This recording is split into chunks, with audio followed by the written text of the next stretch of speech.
problem. There is a real problem with that, especially on social media. And I have found, because my God, I've ballsed up on Twitter and social media many times because I'm impulsive, I'm bad-tempered, I used to drink a lot. So that as a triumvirate of personality traits means that quite often I've had very late night phone calls from my agent going, Jack, yep, delete that tweet. And I go, okay, yeah, sorry, Rosemary, thank you, bye.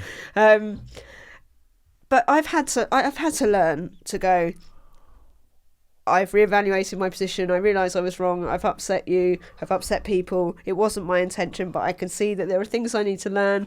I'm going to take this as an opportunity to grow. Thank you all for pointing it out. Have a lovely day.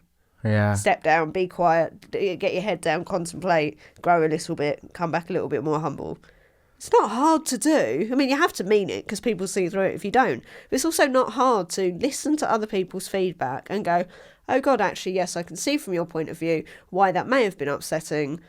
I'm going to take this as an opportunity to learn more about your point of view and to use this as an opportunity to expand my viewpoint.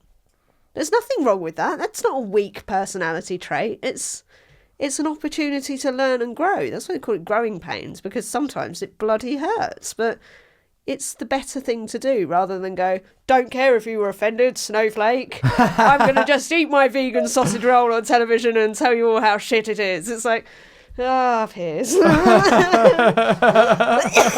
it's that whole macho culture of, I'm right, I think I'm right, and I don't care if I'm actually wrong. There's no way on God's earth I'm going to admit it. It's like... Yeah, that can't be useful, can it? No, I've got an 8-year-old who doesn't behave like that. I don't understand how we've spawned a generation of adults who are making millions out of behaving like that. Well, my best guess is that it must somehow represent an unaddressed, unconscious impulse that exists writ large in our national culture. So when people see it, instead of being repulsed by it, that it somehow metabolises their own feelings of impotent rage. See, I've got a theory. It's my favourite little theory, and I usually get it out at like dinners with friends and Shall stuff. I do a jingle for it then? Roll their eyes. Jack's favourite theory is that we see these people, the Katie Hopkins, the Piers Morgans, in the way that we used to all see common villains on like soaps and things like Dirty that. Dirty Den. We all used to sit down and watch television at the same time. So we would have this common ground. We'd have this common ground, something to chat about in the pub or the school playground or your knitting circle or whatever, because you'd all have seen the same thing the night before. So we're going, oh, nasty Nick, dirty Den, whoever it was of the week.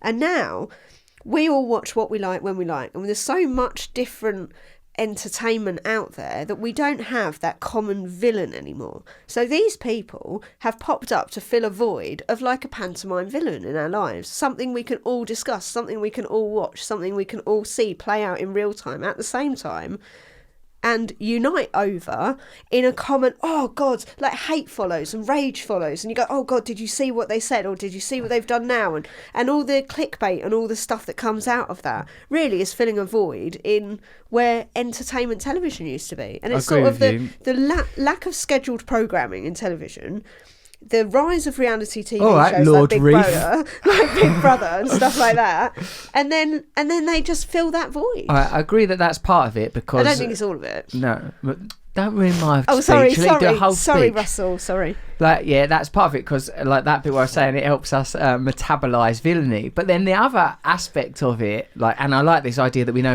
longer have the shared campfire tribal experience of a soap opera. But what about like the fact that a lot of people seem to like it, as in go, I agree with that. Like, you know, what about that side of it? Yeah, it's bizarre, isn't it? It's because, and that is social media, where people used to have these dark thoughts on their own, and then we all have dark thoughts. We've all got a darkness, haven't we? And we'd all have these dark thoughts, but we wouldn't have anywhere to put them. And now the dark thoughts can come together like iron filings across the internet, and they just congregate like this, and they magnetise towards each other. And then what you have is you don't have this tiny dark thought piddling around in its bedroom anymore. You've got it in a big corner of the internet, and these people are feeding off each other, and they're talking to each other, and they're reinforcing each other, and then bad things happen. I like that. Those were two really good theories. The iron filings and the lack of scheduled television. Yeah, exactly. He really leapt through a lot of genres there, like Nijinsky, because he was famous for ballet and leaping through genres, two things he did so well. And I think I agree with we're all iron said. Filings, and what we need to do is sit down and just watch scheduled television and not tweet about it. What we need is a real good, honest, decent villain in a soap opera that we can all get behind. Can all get behind. Yeah. Oh, that's brilliant. So, what are a few things then? So, there's because it feels like that conflict with Katie Hopkins. It was a reclamation of territory that used to.